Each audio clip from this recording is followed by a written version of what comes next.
Hey y'all, welcome back to the party. It's me, Girl Britt Reacts, and today we're going to react to my bestie in my head. Mrs. SHOE0NHEAD dropped a video yesterday, and quite a bit of you were telling me in the comments of my videos that uploaded yesterday that this happened, and I had already planned to react to it, but then some of you were warning me that I might not like this one. So I am a little frightened, but that's okay. We're going to take a little break for the sponsor of today's video, Informed Elect, and then we'll get back and jump right into it. Hey y'all, I'm back to tell you more about my favorite civic engagement app, Informed Elect. And this time we're going to talk all about petitions. Every moment starts with a spark. Every campaign starts with a petition. With the petitions feature, you can bring attention to the causes you care about most and take the very first steps toward real change.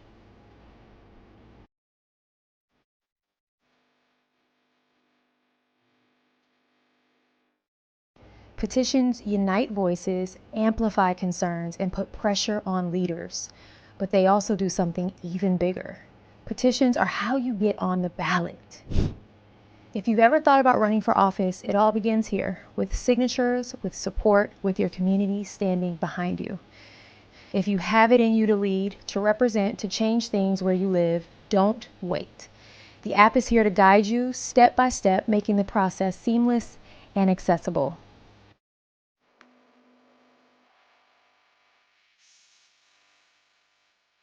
Real change doesn't wait, and neither should you.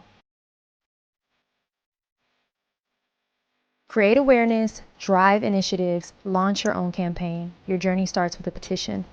Your journey starts with Informed Elect. All right, thank you to Informed Elect. Let's get this party started. Oh, I didn't see you there. What am I reading, you ask? Well, just one of the best-selling books on Amazon right now. With millions of sales and almost 20,000 five-star reviews, this book has been absolutely blowing up, especially on TikTok, or BookTok, as the kids call it. Thousands and thousands of women, in particular, have been raving about this piece of literature. What piece of literature is it, you may ask? Well, Morning Glory Milking Farm, of course. A popular romance novel about a young woman down on her luck who does what every young woman does when facing financial struggle. She starts an OnlyFans. No, I'm just kidding. She wouldn't degrade herself like that. She gets a job jerking off monsters. That's right, the Morning Glory Milking Farm. I have been reading Morning Glory Milking Farm since last night, and I'm obsessed. This was a good time. It did not disappoint. If this book is trash, then I am a fucking raccoon. Give me all of the garbage. Get your eyeballs on this because it is so good. I don't know what a gooner is. The female gooner epidemic, I don't know. Here's a few things just in the first minute of this video. Shu has a new background, and I would guess that she didn't get rid of the American flag background, but instead she used this library background because it is a BookTok video too. BookTok is hilarious. My former assistant in both my old job, and she used to work for me here on my YouTube channel, she's the first one who ever told me about BookTok. She loves books. She reads like multiple books in a week, and I was like, what? And then, but my third thing is like, at least we're reading. I guess if you look for a silver lining, it's like at least people are still reading books. I don't know, like I'm beginning to understand why so many of you warned me and said I was gonna crash out, because y'all know I'm sorry, what is the topic of this book? I'm already crashing out because what? The plot is what? Okay. I regret to inform you that there is a new epidemic. An epidemic that many have yet to discuss. And that epidemic is female gooners. What is that?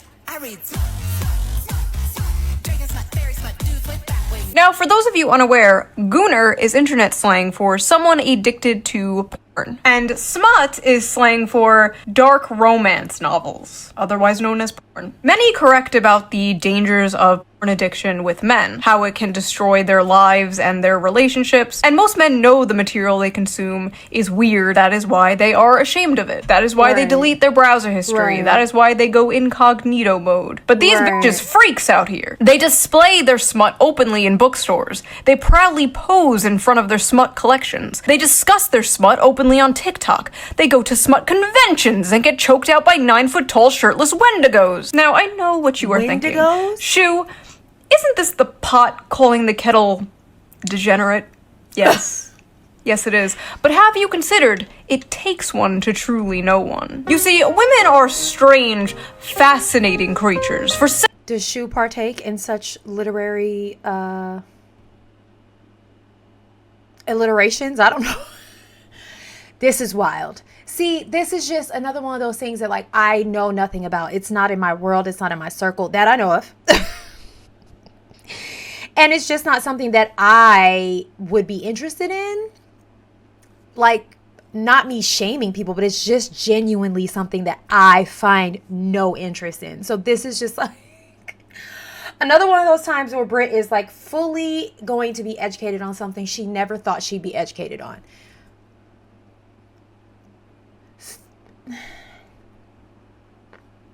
Truly no one. You see, women are strange, fascinating creatures. For centuries, men have tried to figure us out. Our mood is affected by the tides and the moon. We bleed for 5 days and don't die. By painting my face, I can instantly shapeshift from a 4 to a 6. We are truly mysterious, magical creatures. But one of the most mysterious aspects of women— Where'd the pipe come from? —is our sexuality. You see, us women are not like those disgusting moids. No, we are sophisticated. We are evolved. We don't watch videos of strangers slapping their sweaty bodies together. No, we read about strangers slapping their sweaty bodies together. It's different, okay? You don't understand. It's okay when we do it. So, let's talk about it. Let's talk about the rapidly growing popularity of dark romance on TikTok and the recent dark romance convention that ended in disaster. Oh! Let's take a break from all this depressing political news and talk about something silly. Not that those political things aren't important, trust me, they are. You should be keeping up with politics and the news when you can. I know it can be difficult to do, but fear not. I have an app for that. So before we get into this video, let's quickly give a shout out to our sponsor, Ground News. Ground News— That was a great segue. Can I talk? Segue. While she's doing this, we've watched her Ground News ad, so I'll leave it up and then I'll let you guys get her QR code. But I don't disagree with her. Like, obviously, we've covered the heavy stuff. We need some light in the world. And I love that she said silly stuff, meaning that she's doing she's doing this video, which is a real life topic, but she's doing it in jest and in light. You know what I mean? Like, her last video was pretty heavy. She was pretty emotional. And so I appreciate that. I think I do kind of the same thing. It's like, I don't try to avoid that my channel, some people want to hear my opinion on the heavy things, but in my life, I'd rather be a light and keep it as light as possible. So I just wanted to say that because I appreciate that she said, before we get into this silly video, just showing you that she's not taking the criticism of these women and what they got going on in their real lives too seriously. It's just entertainment. A country divided, truly. Ground News also makes it very easy to compare headlines, so you can see how political bias completely reframes a story. For example, talking about how Trump has been posting a bunch of those sombrero memes, and the New York Post says, White House official behind Trump's hilarious meme war on Dems revealed. And then a left-wing outlet covers the same story, like, as the shutdown continues, a checked-out Trump posts childish memes. Wildly different vibes going on here. I have been using Ground News since 2021. It is one of my favorite apps. Like, it is my go-to, like, when I wake up. I, like, check Twitter, and then I check Ground News, like, immediately. But don't just take my word for it. Even the Nobel Peace Center called it an excellent way to stay informed, avoid echo chambers, and expand your worldview. Best of all, I am currently offering 40% off their Vantage plan, which is the plan I use to access all their amazing features. And it's only $5 a month, which is like basically the price of a coffee nowadays. So go to ground.news/shoe or use the QR code here on screen or use the link in the video description. So thank you to Ground News for sponsoring this video, and thank you, the viewer, for not skipping the ad. You, the viewer. Oh, look at that. Turned red on us. Do y'all think she uses Ground News when she does her videos that are like more political? She probably does. Like, that's how she finds all these articles and stuff. Also, go download her app and my app. They both feel like great social engagement apps, if you will. Shameless, not shameless plug. Right. So let's get back to the video. Book Talk is a very interesting place, and any book fans out there know how it has absolutely destroyed the hobby of literature and just flooded it with absolute slop. Really? Spicy slop. You see, books on TikTok are not rated by how well they are written or how good the characters are. No, they are rated by the spice. And what does spice mean? Porn. It means porn. Spice. Like the level of get offness, the get off ability of a book. That just, and listen, do your thing, live your life. But like reading a book can, okay, girl. And what does spice mean? Porn. It means porn. Spice level is very important to book talkers. How much spice does a book have? What are the spiciest books they have ever read? How spicy is the book they're currently reading? Spice, spice, spice. The spiciest book going viral on Book Talk lately is none other than Morning Glory Milking Farm by C.M. Nascosta. Violet is a typical down-on-her-luck millennial, mid-20s, overeducated, and drowning in debt. Oh my god! She's just like me! On the verge of moving into her parents' basement, when a lifeline appears in the form of a very unconventional job in the neighboring Cambric Creek. She has no choice but to grab it with both hands. Morning Glory Farm offers full-time hours, full benefits, and generous pay with no experience needed. There's only one catch. The clientele is grade A certified prime beef. With the manly, meaty endowments to... Okay. Morning Glory Milking. June almost threw up. She almost lost it. I can't. Is she going to read this? I need to finish reading it. I thought she was going to read the whole thing. Let's read it silently, class. Do not read it out loud. Monotaurus.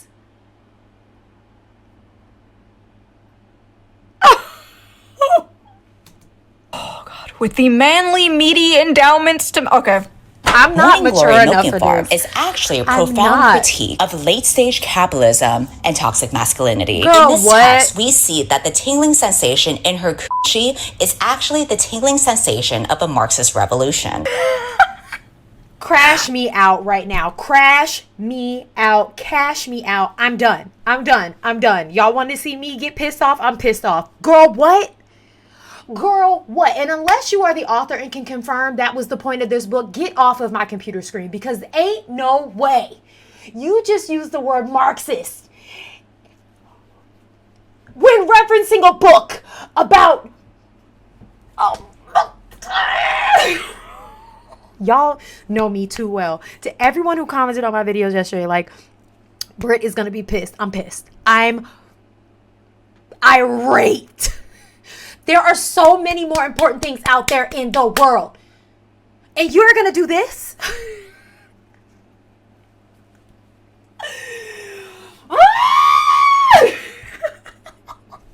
June, call me, girl. We need event session. Actually, the tingling sensation of a Marxist Look at the revolution. shirt. Whatevs. This is every fucking breadtube video to me, dude. This is every Jack Saint video. So I actually read the book myself. No, and you didn't. I'm not No, you gonna didn't. lie. No, you didn't. The 19th Amendment needs to be abolished. No, So, you like didn't. I said, the story is basically this millennial named Violet, and she gets a job basically working at Big Pharma in Narnia, where they harvest Minotaur milk to make Viagra for human males. And I read the whole thing. Probably gonna be put on some kind of watch list. But listen, this is my job, okay? I'm not out here like selling feet pics or something. What I do is far more dignified and normal. Now, let's take a look at some of these notes I wrote. Let's see. Big dick and balls. At one point, she says the term, and I quote,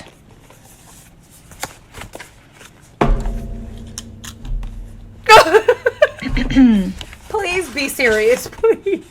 the seam of his sack. So I'm reading this, and the whole time I'm thinking like, okay, he probably has like a human head, right? He probably like looks something like this, like, you know, just a dude with like horns. Then I see the official artwork. That's a cow. Bro is a cow. Bro is a straight up cow. In a few parts, they're being intimate, and it will be like, his hooves clip-clopped. My hooves will tear up your sheets. And it's like, I'm sorry, his what? At one point, she describes kissing him, and I swear to God it was more disgusting than anything else described in this book. She's like describing how big and wide his mouth is and how big and like slimy his tongue is. She's like describing the shit and you're just like, that's a cow. I mean, we are at a— I need alcohol. I need a glass of wine. Maybe a shot of tequila. This? Oh, there's a spectrum. Friends, there's a spectrum. I happen to pause on the spectrum. a solid 5.5 on the Barbeau scale here. Monster spectrum. The Barbut scale, to be more specific. Jesus is not pleased. Jesus is not pleased with y'all. What is going on? Listen, and again, I'm not shaming, okay? I think Jesus would maybe prefer that instead of y'all out here fornicating and being promiscuous, that you have fantasies and sex capades with book pages. Fine. But what in the actual heck is going on? Everybody needs to get outside and touch grass. Go meet other human beings, please. Here. This is dangerous territory, folks. She also f***ers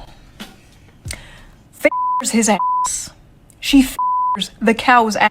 By the way, if you want an uncensored version of this video and all my videos, Patreon. Go to Patreon, become a member. All members get the uncensored version of every video, so you can hear me talking about s***ing and f***ing and f***ing a cow's ass. Is that what you freaks want? Anyway, I like how in this fantasy world student loans still exist. Like, we can imagine a world with minotaurs and humans in a relationship, but we can't imagine a world without student loans. Sad. Oh, and he has one of those bull rings, like the nose ring theory septum rings. And in this world, that means like one of those bull rings, like the nose ring theory septum rings. And in this world, that means like— June, did you stop the video, put that in, and then stop video again to take it out? It's dedication, my girl. It's dedication. I had to move on to something harder. I needed barbecue sunflower seeds. like you're married, but apparently he's divorced. The man is divorced. This is a divorced cow with a cow ex-wife. The lore is deep, folks. The funniest part, though, has to be when they go on a date. I need to just read this to you. When the bill arrived, she attempted to pull a handful of carefully folded bills from her wristlet before he stopped her. No, that's absolutely not happening. Put that away. She'd not thought about it until the day after their first dinner together, realizing that in mortification that she ought to have attempted to pay her half. What kind of feminist are you? She asked herself. She couldn't remember the last time she'd been out and hadn't paid for her half, including her coffee date with Carson Tinsley. She had come prepared that night, several weeks of her tips smoothed and— Is that a Disney character? Carson Tinsley? Her coffee date with Carson Tinsley. She had come prepared that night, several weeks of her tips smoothed and tucked into her wristlet. But I didn't even offer to pay half the other night and shouldn't have— Violet. If the commanding rumble of his voice hadn't silenced her, the heat of his hand dropping to her knee would've. I don't want you to feel like— I don't want you to feel that you don't have any agency here. I might be the one giving all the orders, but you hold all the cards. Your comfort is the only thing that counts right now. And if I overstep, I want you to know you can tell me so. But that's not happening. Don't think I'm unaware we're at different points in our careers. You can say no, you can say you don't want to see me again, you can tell me to stop coming to the farm when you're working. It's dinner, not a down payment of your time. But I'm in a position to comfortably spoil someone. So when you're with me, I'm spoiling you. End of story. She was a good feminist, she told herself, and she definitely couldn't be bought. But if he had suggested at that moment that he would have appreciated a blowjob, she would have done it. She would have fallen face first on his cock with an open mouth without a shred of— Ladies, now mind you, I'm married, and before I was married, I was with my husband for many years. So this is not, again, me judging. I don't know what the dating pool is like. I've been out of the dating pool in the dating game for a very long time.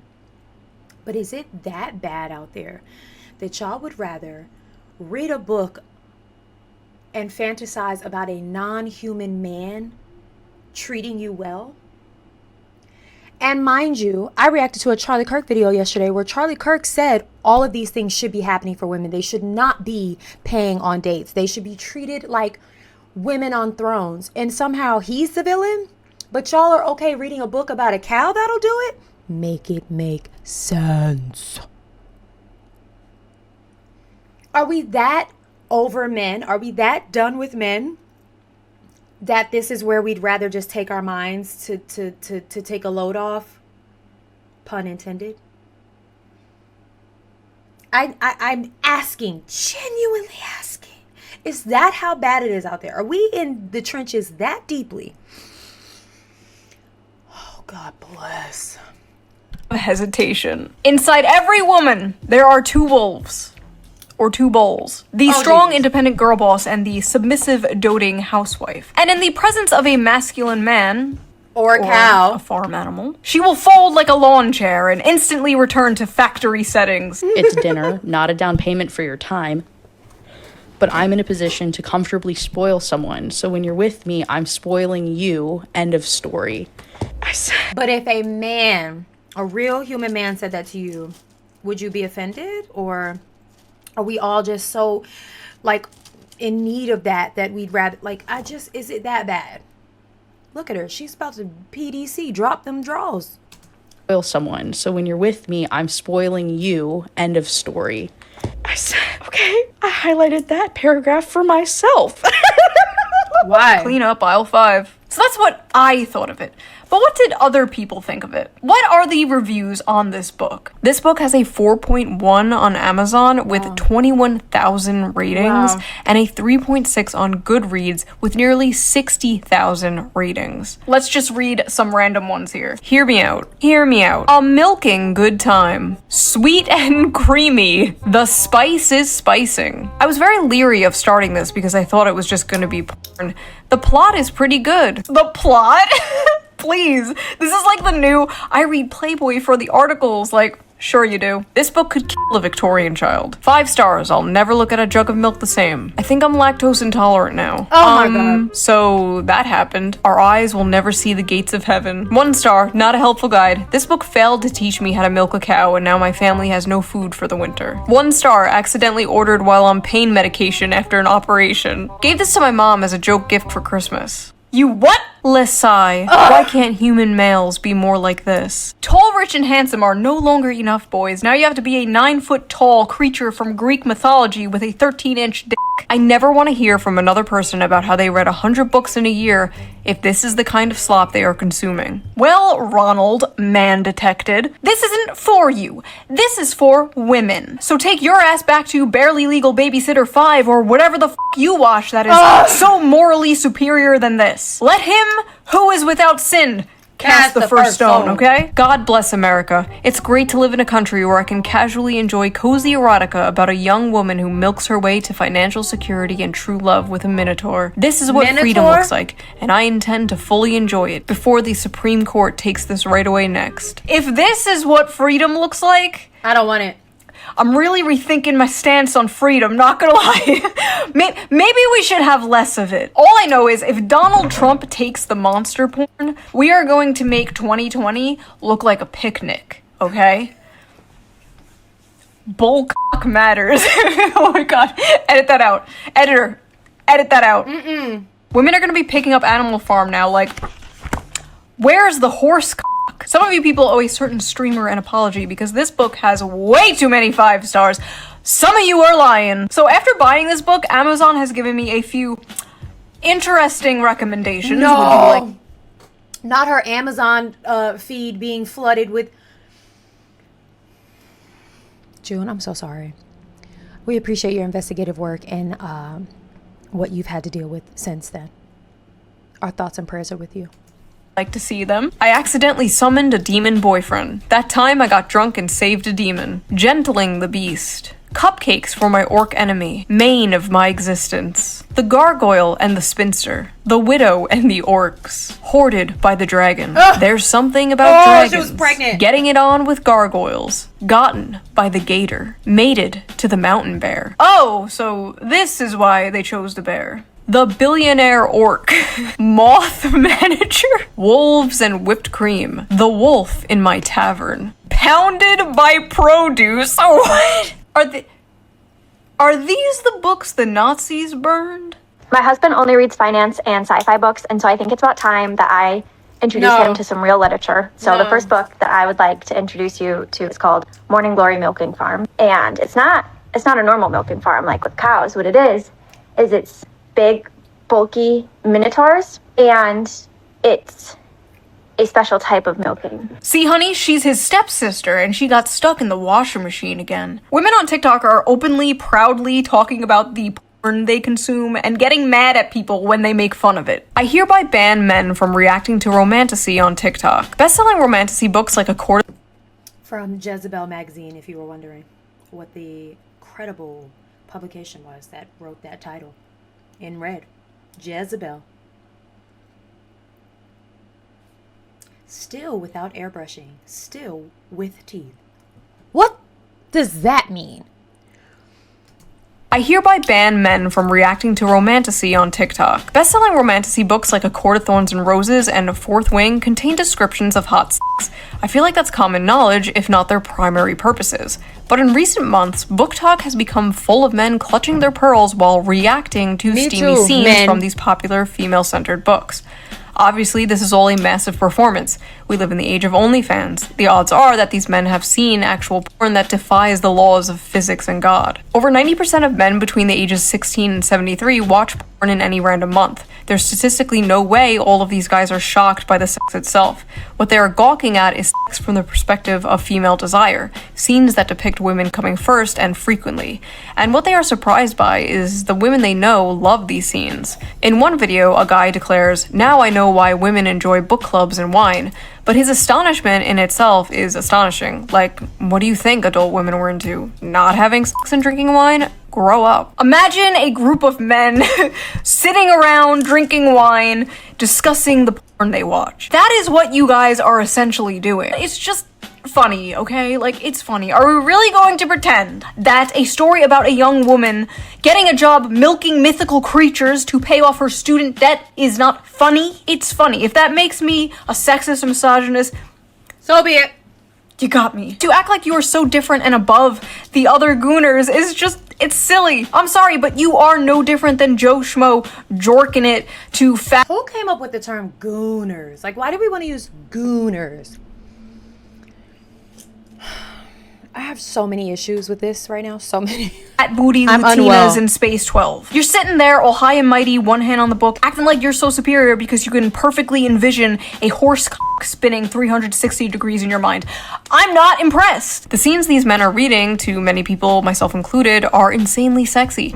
But purely in terms of the acts being described, they aren't all that lurid. And as many of the comments on these videos point out, there's much wilder stuff out there. For example, these men have clearly not yet discovered knotting, a popular term in romantasy right now that involves werewolves whose penises get so swollen after sex they have to stay inside their partners until the swelling subsides. Oh, honey, that's not a popular trend in romantasy. That's just a thing real dogs do. Oh, you just don't get it. You don't know what knotting is. What are these women reading, bro? What happened to that, like, stupid fucking corny Hallmark thing, going home for Christmas to your hometown and falling in love with the cute farmer boy? What happened to that? We used to make fun of that. We truly did not know what we had until it was gone. Now women out here fantasizing about getting their asses clapped by demons and werewolves and goblins and ghouls. Clapped, spit in half. I said spit in half. Both. Split in half. Clobbered. I can't.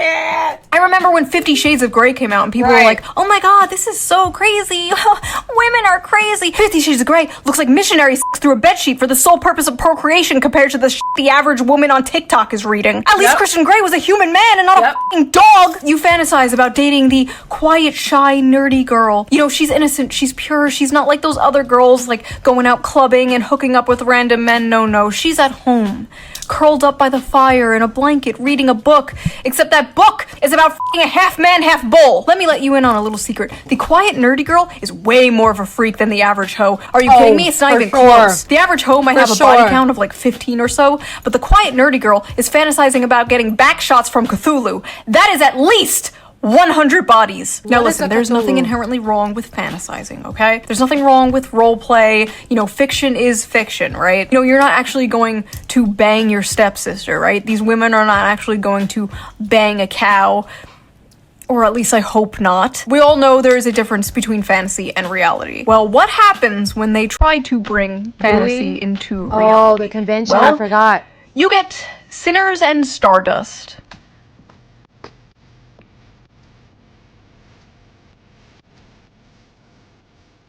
No, guys. What in the eyes wide shut is going on here? Sinners and Stardust was supposed to be a dark romance ball for... Was supposed to be. I'm scared. I'm scared. I'm so scared. Romantasy authors and fans alike. So what's the big deal? Seems like a fun, sexy time, right?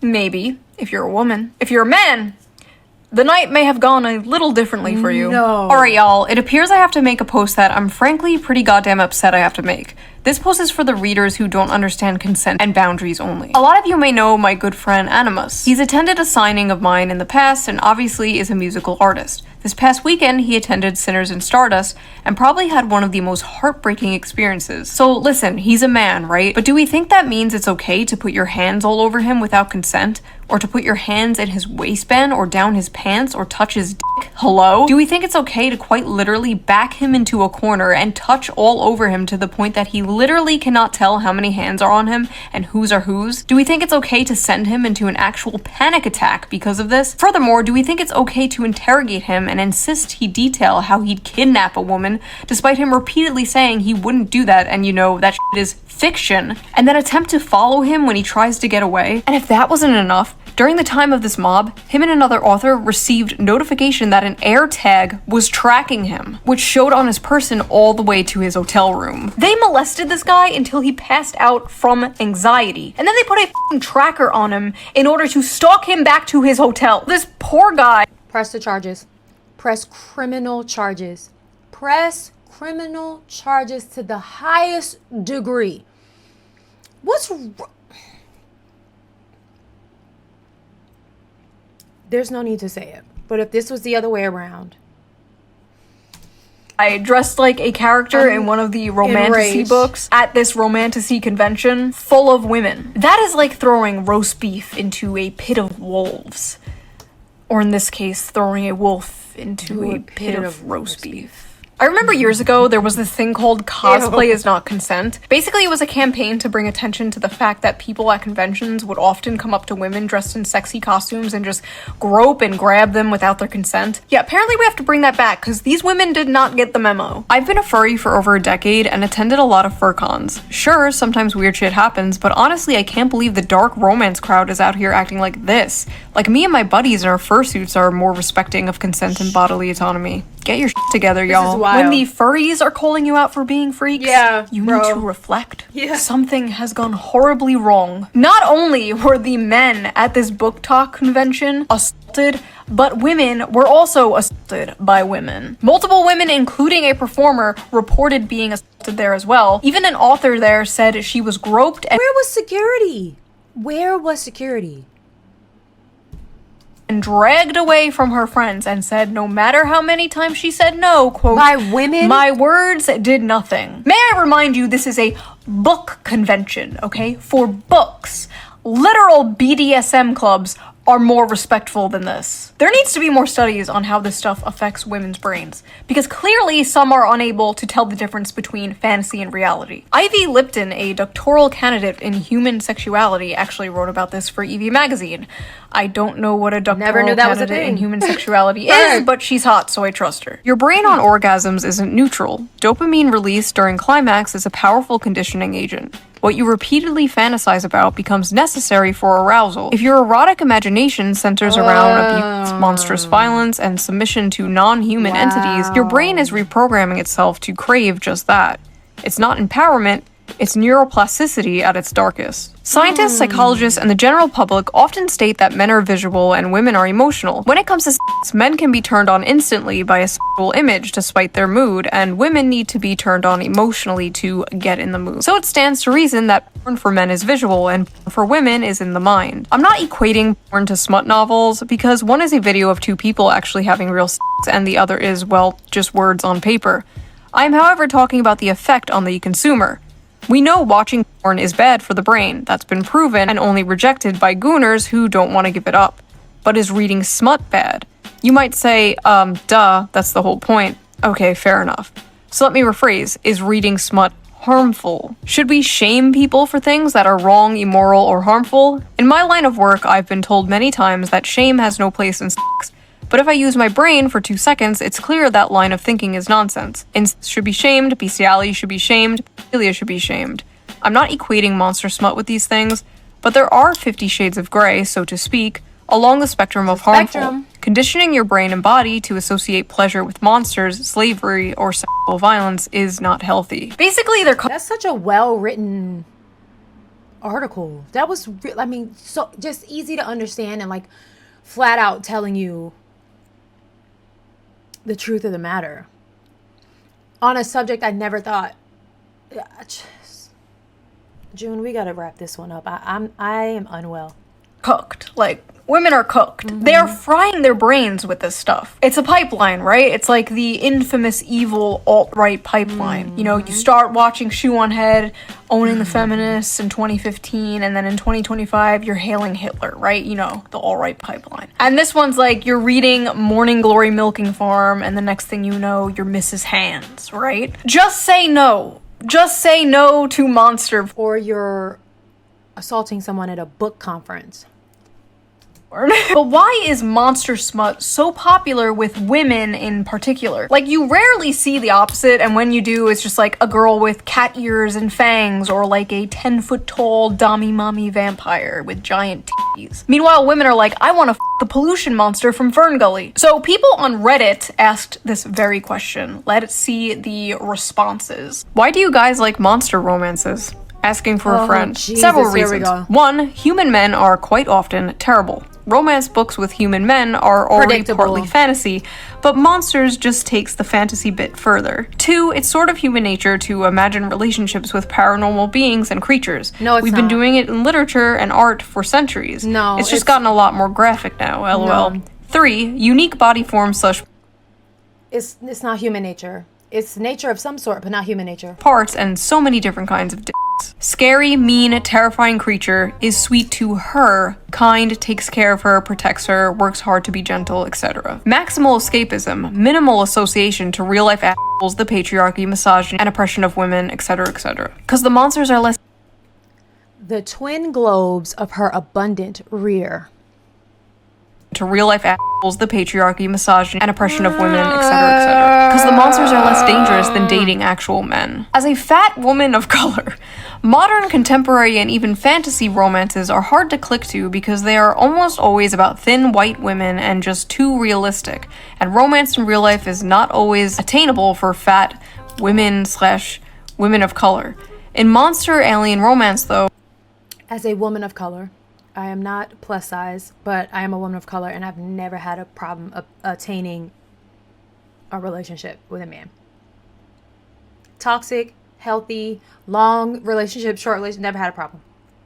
These are excuses that these women have told themselves so that they don't have to go out and be vulnerable to the dating pool because they lack something inside. Confidence. my size doesn't matter, and it's easier to get into that headspace and enjoy it. I'm sick of the men on Earth and looking for some variety. Let's be honest. Non-humans haven't betrayed and hurt She me, was honest. so they feel like a safe haven, if that makes sense. Plus the unusual dick. Monsters have big, fun-shaped cocks. I love some bizarre peen. At least some of them are just straight up telling y'all, I'm a freak. I'm a freak. Unique genitalia. I don't know what I was expecting, honestly. A lot of women's smut, especially monster smut, is about submission, domination, forced breeding, non-consensual consent. The women are like conquered and taken and overpowered by these monsters. And I think many of these women are reading these books containing monsters and not men because masculinity and dominance in men has been completely demonized in modern society. Nailed it. That's it. Society has told y'all that you shouldn't have a man that protects you and guards you and is masculine. That's what society tells y'all. So your innate desire for that has been shunned. And so where are you going to look for it? In books. As women, we were meant to be a submissive creature to a man that provides, protects, and all the other things. But in 2025, society has told us women don't need that. Women don't need to submit. And now look what you're submitting to. Still submitting. Some different. But the truth is, many women still crave it. You see, the monsters in these stories have those like dominant masculine traits that women like so much, but they're not human men. They have all these traits women desire without the problematic baggage human men bring, without being the men they hate or have been told to hate. It is the perfect guilt-free slop. But they don't just want a wild dominant man. Bingo. They want to tame a wild dominant man. Bingo. Similar to when a man sees an art hoe with a nose ring, you can save her from her daddy issues. Why does she keep putting that septum ring in her nose? You can do it. It definitely won't backfire and ruin your life. Go for it. Go talk to her. With many women, there's this desire for like danger and aggression, but also the desire to tame that danger and aggression. The desire to be that special woman who can melt his heart. You see, my dragon boyfriend could rip me to shreds and kill me instantly, but he won't because he's nice and he loves me. But honestly, at the end of the day, just like the video I made about the anime girl in a wheelchair where men were saying, this is the average male fantasy, and a bunch of women were like, you want to rape a disabled girl? When in reality, it was just a distilled manifestation of the average male fantasy, which is to protect and provide for a sweet woman and save her. This is like basically the flip of that, right? This is just the distilled manifestation of the female fantasy. Men are seeing this and they're saying, what do you mean you want to milk a minotaur? When in reality, it's just to have a big, strong protector and provider swoop you up and save you. And like I said in that video, they're basically both the same fantasy. Right. This is a tale as old as time, the princess being saved from the dragon by a knight in shining armor, whether the dragon be a wheelchair or student loans, you know? But in this case, the woman is being f***ed by the dragon and the knight sits in the corner and watches or something, I don't know. Maybe it's not that deep. There are some hungers better starved than fed. And maybe as women, for the sake of society, we have to starve our hunger for minotaur p***ness. Oh. Clock out. Yeah, let's go. the, Shoo, come on, let's go. Let's go have lunch. That's the moral of this video. So what do you guys think? What is your theory? Why is the monster romance genre so popular with women in particular? Woman is and so who is your weirdest? Hear me out. Be honest. I don't want to hear no Lola Bunny, okay? You all know mine already. Stop, that's it's not that he's a fish, okay? He has an energy, okay? He has a vibe.